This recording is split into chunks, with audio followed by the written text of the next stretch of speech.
Okay, so this is Civics and Government Part 5.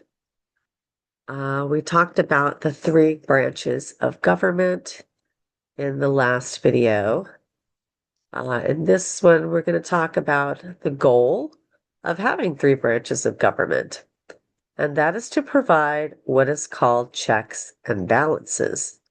This is to avoid any one branch of government from having too much power. We have that the president can veto laws that are made by Congress.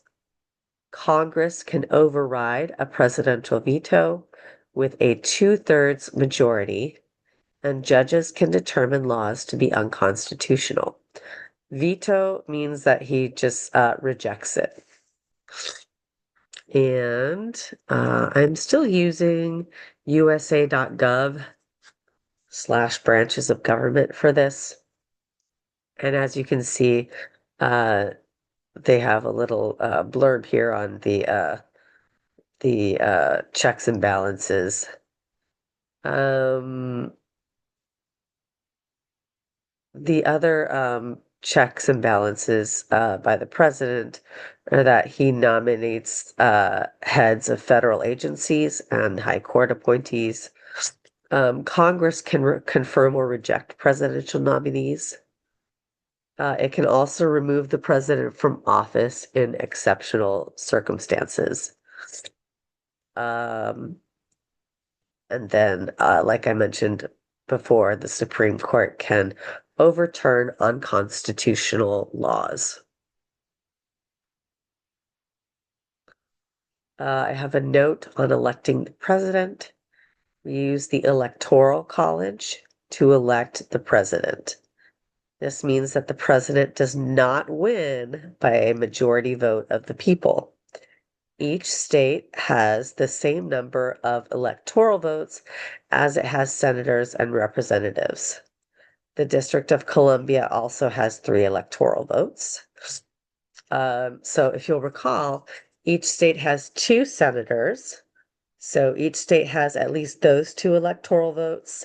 And then it also has the same number uh, as representatives as they have. So number of representatives plus the 2 senators for each state. If you are I don't think you can be an elector if you work for the federal government though. And then the president wins by getting the majority votes in the Electoral College. And I think it says it here. Um, yeah, so federal agents, no, where is it?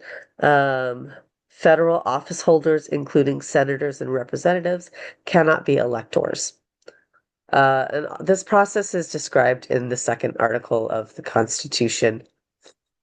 Um, and so that is how uh, we've had a couple of times where the person who won the majority vote did not win the presidency. That's happened a couple of times. Um, let's see, anything else in here? Yeah, we have 2 major political parties. We have the Democrats and the Republicans. They each hold primary elections within their own party.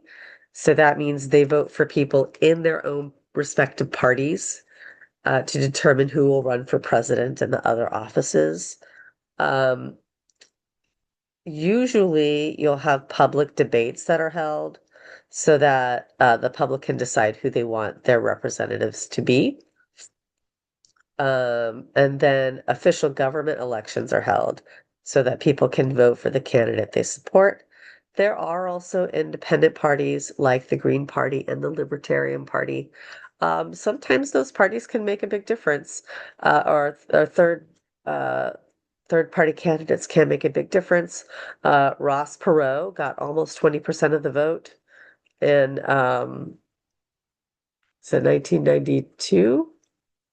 I think it was 92 that he got almost 20% of the vote, which afforded Bill Clinton the win. So they do make a difference. Um, we have what's called pretty much what's called a two-party system. And again, I'm just using Wikipedia for these things. Uh, it's a political system in which two major political parties consistently dominate the political landscape. At any point in time, one of the two parties typically holds a majority in the legislature and is usually referred to as the majority or governing party. And then the other is the minority or opposition party. Um,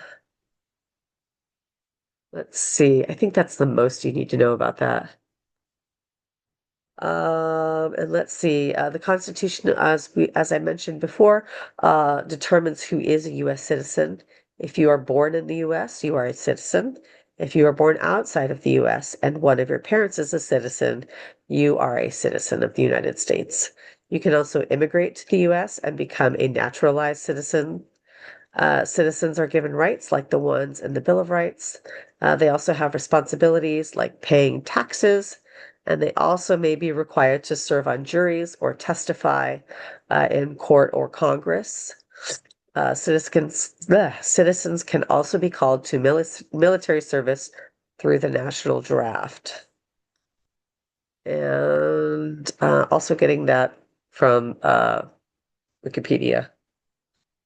And yeah, that's just a short one. So this is the end of civics and government. And then next I'm going to be doing US history.